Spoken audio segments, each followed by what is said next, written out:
¿Qué tal? Me da mucho gusto que estemos juntos una vez más con nuestra serie Siguiendo las huellas de Jesús de Nazaret. Esta es la meditación número 10. Corresponde al jueves 11 de febrero. Jesús el refugiado. Nuestro texto de hoy es Mateo 2, 13 al 23 y Oseas 11, versículo número 1. Yo soy Rafael Pola. Todos sean muy bienvenidos.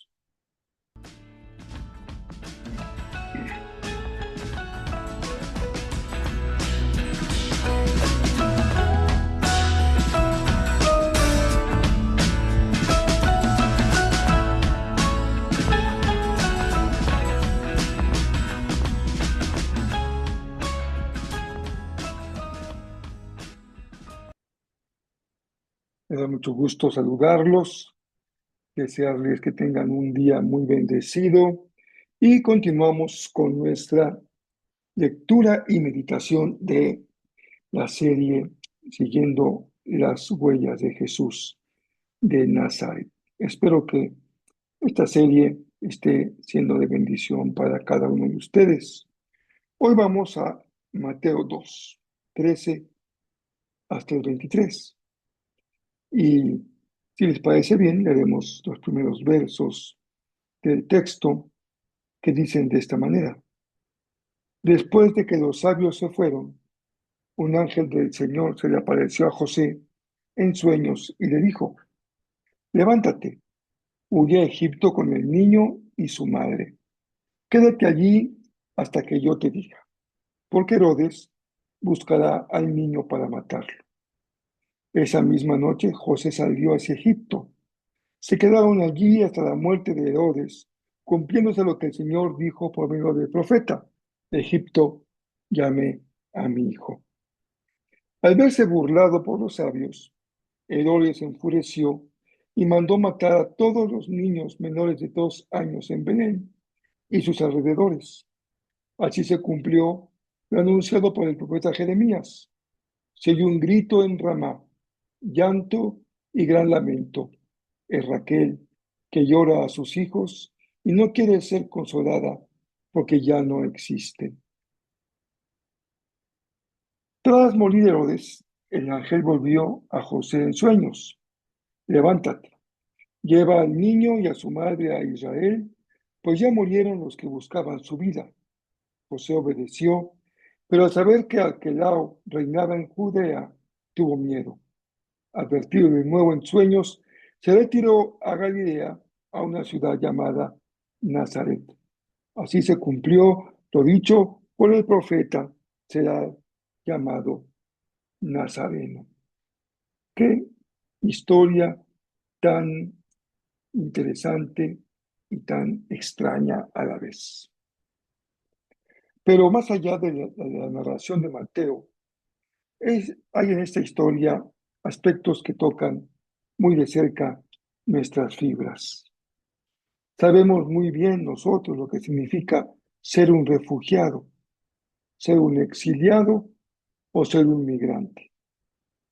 Casi todos tenemos algún pariente, algún conocido, algún amigo cercano, querido, que ha tenido que marcharse a otro lugar, a otra nación, a otro país, a otro estado, a otra ciudad, para, en el fondo, salvar su vida.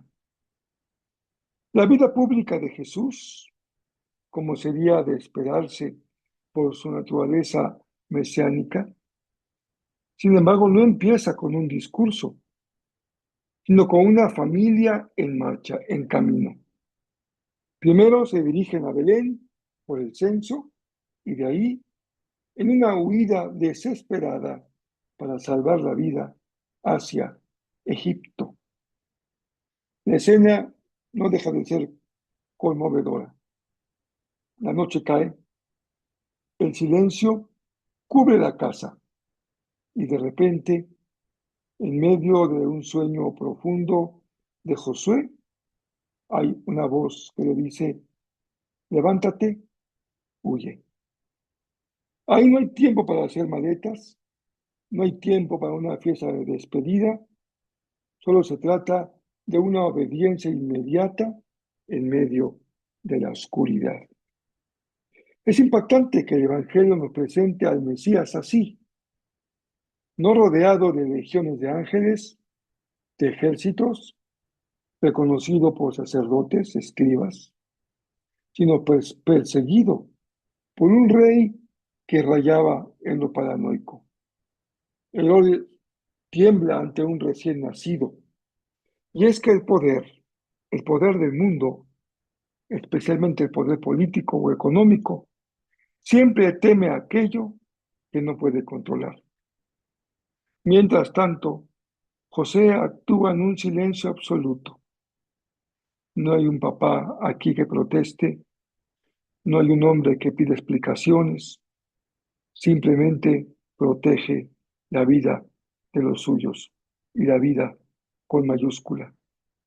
En esa obediencia callada, Dios va acompañando como un gran protector la historia que se está escribiendo, la historia de la salvación. Pero Mateo no solo narra la huida de la ciudad del nacimiento de Jesús hacia Egipto, está tejiendo algo mucho más profundo. Cuando el ángel dice que han muerto los que buscaban la vida del niño, el lector atento escucha, sin duda, el lejano eco del pasado. Es casi la misma frase que Dios le dijo a Moisés para que regresara a Egipto y liberara al pueblo de Israel. Mateo nos está susurrando una verdad mucho mayor que la que se alcanza a narrar. Jesús es el nuevo Mesías. Como Moisés, Jesús escapa de una matanza de inocentes. Como Moisés sale de Egipto. Pero a diferencia de Moisés, Jesús no solo libera de una esclavitud externa, sino justamente del cautiverio que cada hombre y cada mujer lleva en lo profundo de su corazón. Y aquí es donde aparece la cita del profeta Oseas: de Egipto llamé a mi hijo. En su contexto original, este texto era un recuerdo del éxodo de Israel, pero Mateo hace algo brillante. Ve la historia de Israel como un patrón que alcanza ahora, en este eco, siglos después, su plenitud en Jesús. Israel fue el hijo que salió de Egipto, pero falló en el desierto. Jesús es el hijo con mayúscula que sale de Egipto, pero permanece siempre fiel. Jesús recapitula la historia de su pueblo y la lleva al éxito, donde antes hubo un fracaso, aunque en el primer círculo de sus testigos difícilmente comprendieron lo que este éxito significaba. Mateo no nos permite suavizar la historia. Mientras la familia se pone a salvo, en Belén resuena el llanto de las madres. Raquel llora por sus hijos. Esto nos recuerda que la redención no ignora el dolor humano. Por el contrario, la redención tiene que ver con el dolor humano, lo atraviesa. Desde la cuna, desde su nacimiento, la vida de Jesús está marcada por las lágrimas de los inocentes. Finalmente, el regreso no es a un centro de poder a donde se dirige la familia de José. No van a Jerusalén, sino a una muy pequeña ciudad llamada Nazaret, un lugar en la periferia y de carácter poco significativo. Algunos ven en el nombre Nazaret la palabra hebrea netzer, vástago o renuevo. Jesús es ese brote de esperanza que surge de un tronco que parecía muerto. El rey prometido crece en el anonimato de la provincia. Esta historia es una declaración silenciosa de identidad. Antes de hacer milagros, Jesús ya nos dice quién es: el Hijo llamado de Egipto, el Hijo definitivo que comparte como un migrante, como un expatriado, como un refugiado, nuestra vulnerabilidad. Por eso se identifica con el ser humano en la dimensión más profunda. Él conoce el exilio, conoce la incertidumbre de no tener un lugar seguro. Tal vez hoy, en tu caso y en el mío, Egipto sea ese lugar extraño, ese lugar al que hemos buscado refugio, un tiempo de desplazamiento interior, en tanto que las cosas afuera se componen y pueden cambiar para nuestro bienestar. Y esto no es ajeno a la vida de un cristiano. En ocasiones hay estos paréntesis en donde hay refugios incluso provistos por quienes no creen y no siguen la fe del Señor, pero son instrumentos divinos para proteger, para auxiliar, para ayudar a aquel que está en un momento en su vida de exilio. Si tú te sientes hoy fuera de lugar, recuerda esto: Egipto no fue un accidente en la vida de Jesús, fue parte del plan divino.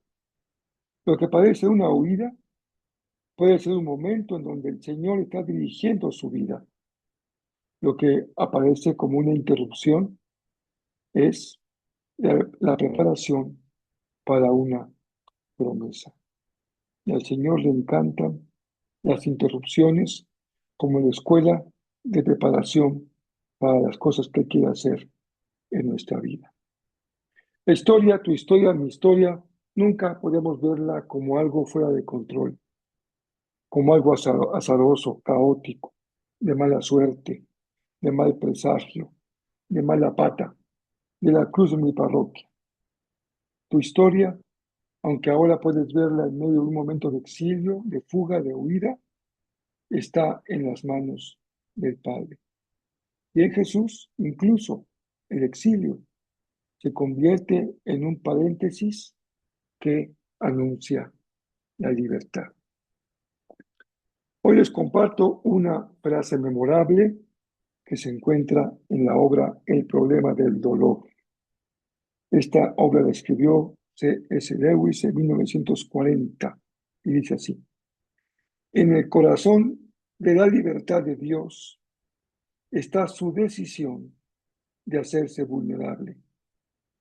El que sostiene el universo se convirtió en un niño que tuvo que ser escondido para no ser asesinado.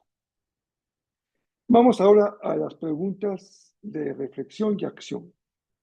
Y empecemos con una pregunta que tiene que ver con eso que hemos llamado el exilio o el desplazamiento en nuestra propia vida interior. A veces Egipto no es un lugar físico, puede ser una situación de incertidumbre o de espera. En ese momento en tu vida, cuando no hay garantías, no hay cosas ciertas, no hay seguridades, ¿qué parte de ti se siente exiliada o fuera del lugar? ¿Y cómo puedes caminar con Dios siguiendo las huellas de Jesús en esa oscuridad? No hace falta la luz para seguir a Jesús. Él mismo brilla con suficiente intensidad para poderlo seguir. Ahora pensemos en una pregunta que tiene que ver con la obediencia cuando estamos en tiempo de silencio. Ese silencio cuando la voz de uno mismo se calla en el interior. Jesús no recibió un mapa detallado de su orden de salida hacia Egipto. No llevaban un GPS. Solamente José escuchó una orden: levántate. Tal vez así el Señor nos habla y Él te habla hoy. ¿Hay algún paso que Dios esté pidiendo que des el día de hoy? Ese paso podría ser tal vez una entrega generosa de perdón, una decisión difícil, o un cambio de brújula, de rumbo, de dirección. Tal vez ese ofrecimiento de perdón, esa decisión difícil, o ese cambio de rumbo, lo has estado postergando porque tienes miedo y porque tienes falta de claridad.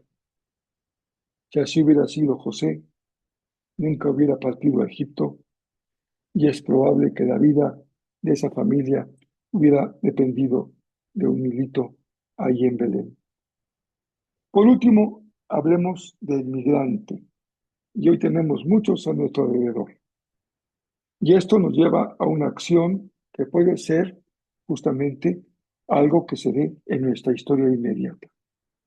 Jesús fue un niño refugiado que dependió, cuando llegó a Egipto, de la acogida de extraños en una tierra lejana, con una religión que no era la suya. Y miramos a nuestro alrededor y podemos preguntarnos, ¿quién es ese refugiado en tu entorno? ¿Ese vecino que está solo? ¿O ese migrante? ¿O alguien que atraviesa una crisis profunda al que podrías tú ofrecerle hoy un gesto de refugio o tenderle la mano en señal de hospitalidad? Nosotros vivimos algo así, mi esposa y yo, con el temblor del año 85, si no me equivoco, del 2017.